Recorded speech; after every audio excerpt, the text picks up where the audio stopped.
In the murky depths, at the bottom of Africa, there exists a creature of legend, whispered among spearfishermen, a myth that dances on the edge of vision, a tale that tantalizes the mind, ignites the spirit of the hunt. For those who dare seek it, the pursuit becomes obsession.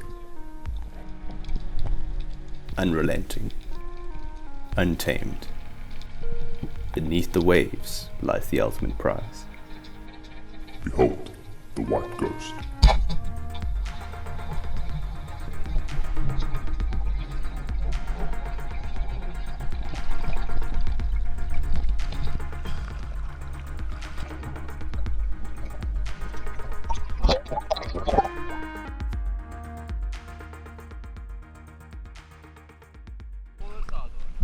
Nah, that's the biggest one.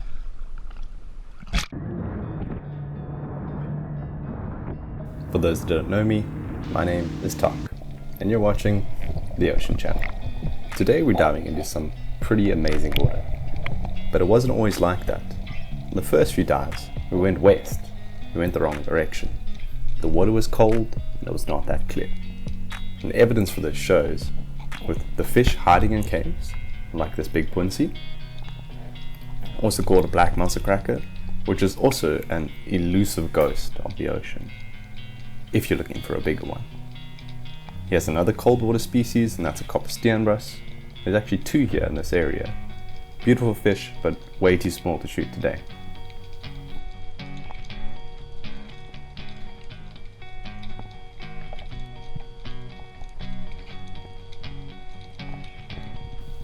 We took all this information. It was cold, it was not that clear, so we changed our plan and headed east. And my oh my, was that a good idea, because in the east we found some amazing water. Our dive started in some shallower water, just looking at good structure, because although the water was warmer, it was still pretty cold. So our thinking was that any fish that wants to get out of the cold would be hiding in caves, and that's a typical thing that we experience here. So I found this nice piece of structure, huge overhang, there must be a fish inside. So I just followed this ridge, hoping to find something. And already the signs are there. The bartman off in the distance, which love caves and definitely like the warmer water, and then just over the top of the ridge, a small stearney, the white ghost, a baby white ghost, cruise along the top. These were all good signs, and I'm obviously not going to shoot the smaller fish, the juvenile fish, but it's good to note where the fish are. Although the ocean is a mystery, you can learn some of the patterns, and that's exactly what we did here. We saw the stearneys and the bartman were in this area, so we didn't just leave to find another area. We stayed around and we hunted and we dove. We probably did about 10 dives in this area before even bumping into the white ghosts. So the lesson being, you really have to work the ocean and notice patterns, such as fish hiding in these caves. So it's a cool piece of structure I'm going towards. It looks like it's some piece of wreck. If that's a rock, I would be surprised. But I think it's a piece of wreck.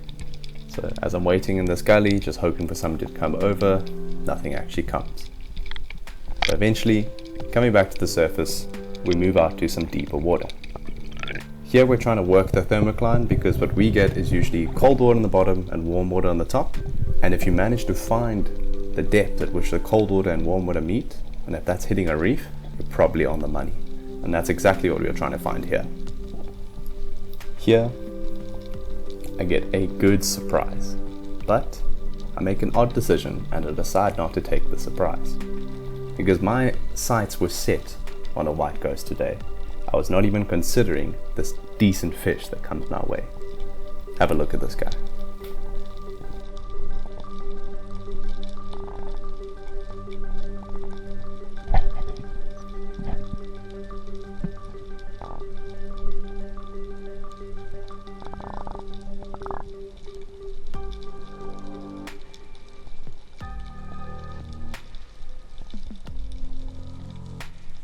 This is a Miss Lucy, or a red stump nose.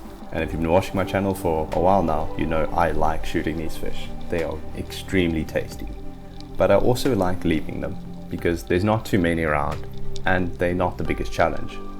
Sometimes they're the hardest thing in the world to shoot, but like this example, the fish is just sitting right in front of me. So I decided not to take it because my sights were set in something bigger.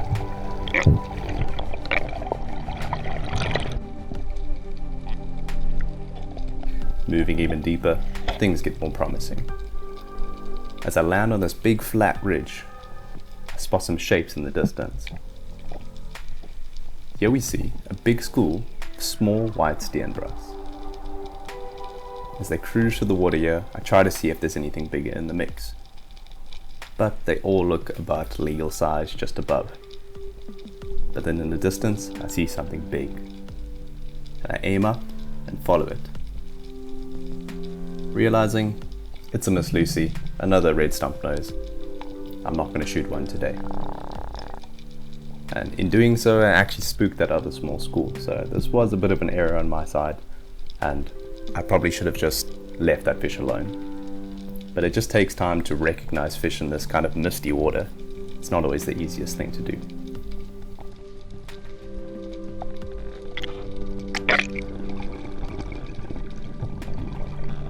So I return to the surface with some hope in my mind that there are big white Steenbras in the area.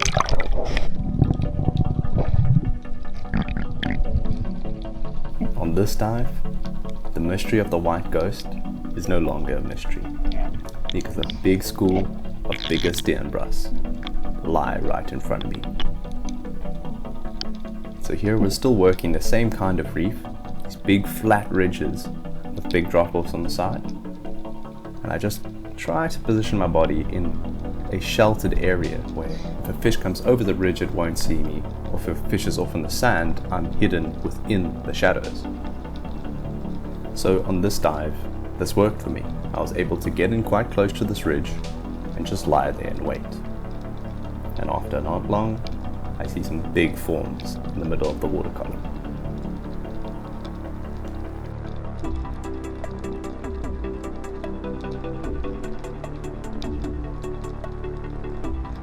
So here, I'm trying not to make any sudden movements, just trying to position myself where I can shoot a fish, and try to find a big one, like this one here.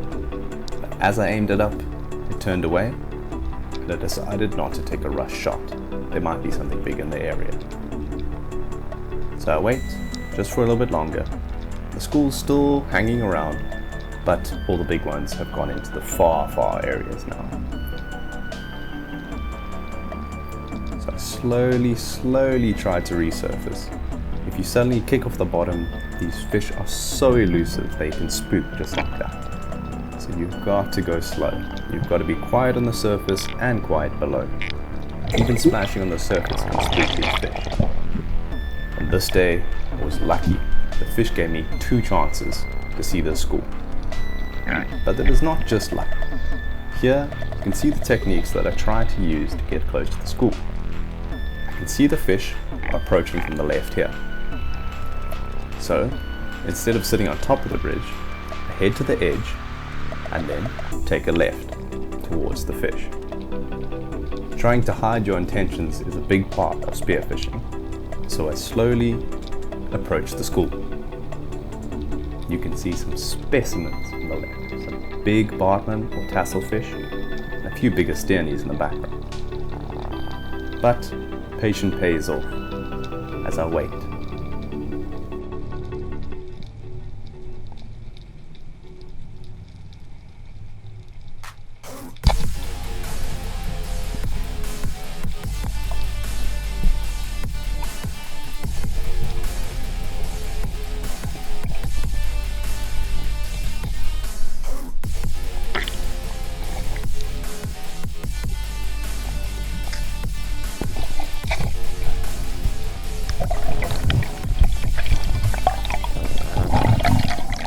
Happily back at the surface, with fish in hand, the psych was high. This was the first big white Steenbras that I've ever shot. Shot smaller, just size examples before when I was growing up, but here was the first 10 kg plus specimen that I ever got, and I was extremely proud of it. Not only did it crack the mystery of the white Steenbras or the white ghost for me, but it also taught me so much in spearfishing techniques. Just on that dive, you see me trying to implement what I've learned over the last few years, such as being quiet and not showing your deadly intentions. So finally getting the fish in the boat, I was extremely stoked.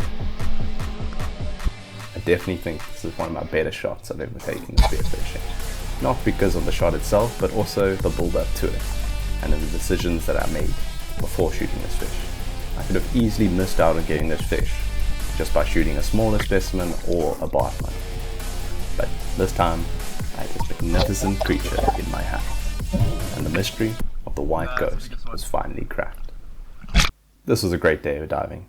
Me, Jaden and Gerard all got good fish, and you just can't ask for more. But we did, because the next day we went out and tried to get some more. And that's what happened. But just here, before I shoot my biggest Steenbras ever, my camera died. This fish was about 14 kgs, and it literally almost killed me, tangling up in the rocks and my reel getting stuck. But luckily, Jaden was there to help me. And on the same day, he managed to get these two big bartman specimens. I really hope you enjoyed this video. If you like this kind of thing, maybe stick around. Check out some of our videos, and perhaps even subscribe. You've been watching the Howsit channel, and my name is Tak. Cheers for now.